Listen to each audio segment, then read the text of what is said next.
This was a hilarious exhibition of hideous basketball against the Washington, no, not the Generals, the Lizards, my bad. I don't want to disrespect them. It's tainted. There's no way around it. I mean, Spoelstra playing around with the game in the last 7 minutes. And then I watched the last 3 minutes, and that was a different type of basketball. But you're up 20-something, intentionally fouling to extend the game with minutes left. He's jacking up threes while being triple teamed. I mean, it was just awful, hideous, disgusting basketball down the stretch. But the more I watched those final minutes, the more I realized something else was going on. This wasn't just chaos. It was a strange tactical chess match. And the weird part is that everything both teams were doing was actually very familiar. These are the tactics you normally see at the end of a close game: missing a free throw on purpose, fouling in the backcourt to stop the clock, and doubling on the perimeter. But here, they were happening in a 20-point blowout. With a little over 5 minutes left, Miami essentially went into what you'd call get Bam the ball mode. Now that sounds simple, but getting one player the ball over and over again isn't nearly as easy as you think, because the other team has something to say about it. And the Wizards definitely did. They started sending extra defenders, showing double teams, even challenging a foul call along the way. Challenge is unsuccessful. Meanwhile, the Heat started using tactics you normally only see from a team that's losing. At one point, they even foul in the backcourt to stop the clock and get the ball back. Washington immediately responds by fouling a different Heat player so Bam can't get the free throws. So Miami counters by intentionally missing the free throw, hoping Bam can grab the rebound. The Wizards adjust again, aggressively denying Bam the inbounds pass.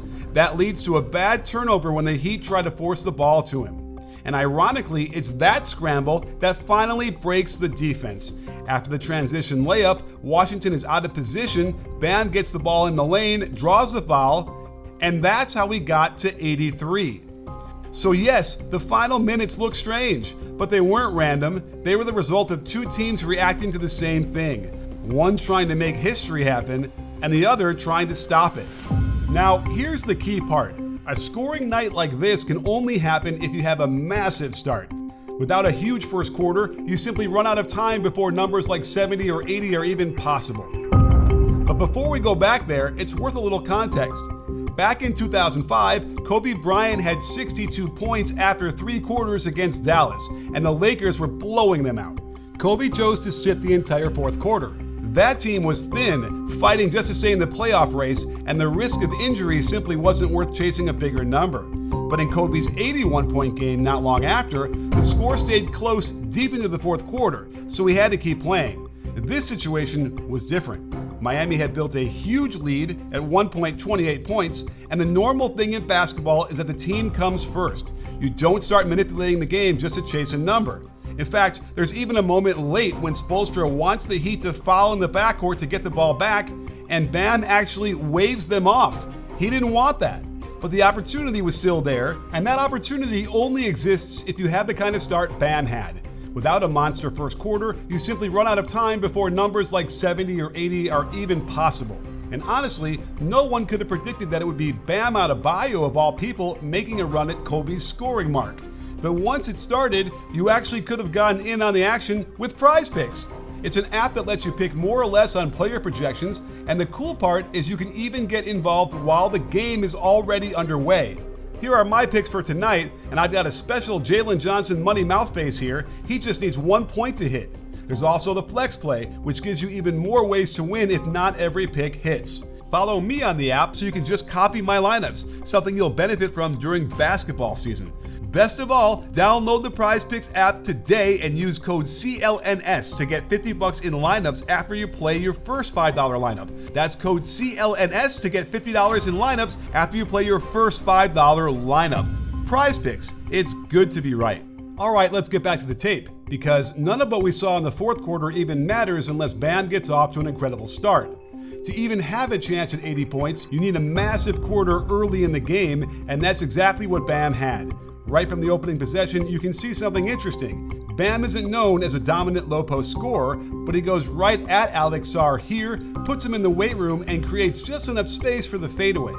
Then the Wizards make a defensive choice you can understand, but it comes with risk. Because Bam is only about a 32% three-point shooter, Sarr is comfortable sagging off to protect the paint, but that also gives Bam a runway to attack. Watch him split his feet on the catch, drive right by the defender, and finish with the off-foot floater. And the real danger of playing someone this way is rhythm, because once a couple of shots go in, suddenly the confidence starts building. Here, Sarr sinks into the paint again, Bam gets a completely clean look from the corner and knocks it down. Now the warning light should probably be flashing, but the urgency still isn't there. Watch the space Bam has on the catch, the quick jab step to open the middle, and he goes right down the lane for the finish. Then in transition, the same thing happens again. Sarr is slow getting out to him, Bam hops right into another corner three, and now you realize something might be happening. Different defender, same result. The penetration pulls the defense into the lane, nobody adjusts to Bam's spacing on the perimeter, and he knocks down another three. At this point, the quarter is starting to get out of hand, which means it's time for what every player loves to take when they're feeling it, the heat check. And with this shot, the answer was pretty clear, he was on fire. But here's the strange part about this night. Bam Adebayo didn't go on some historic shooting heater. In fact, his field goal percentage was the lowest ever for a player scoring at least 65 points in an NBA game. Nights like this are usually built on a guy catching fire from everywhere, shot after shot dropping. That's not what happened here. And once that first quarter passed, the shooting cooled off dramatically. After hitting 5 of his first 7 from 3, Bam would go just 2 for his next 14 from deep. Because the clock only has a finite number of seconds, scoring when it isn't running makes it much easier to pile up points. And Bam did that a lot in this game. He drew 26 personal fouls, leading to 43 free throw attempts, which is an NBA record. And honestly, most of them were pretty easy calls. Defenders reaching, grabbing, or simply getting beat and trying to recover. Now, Coach Keefe did question one of them.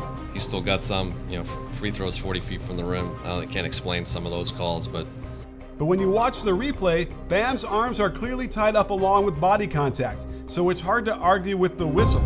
Some of the fouls late in the game did look strange, but not because they were phantom calls. They were strange because the Wizards kept playing extremely physical even though the Heat were already in the bonus. And for most coaches, those would be considered pretty boneheaded plays, all of which might help explain why Washington currently sits last in defensive rating. While we might be surprised that Bam Adebayo was the player to score 83, but we probably shouldn't be surprised that it happened against the Wizards. And while games like this make you wonder if someone might eventually score 100 points in the modern NBA, this one also shows how unusual the circumstances have to be.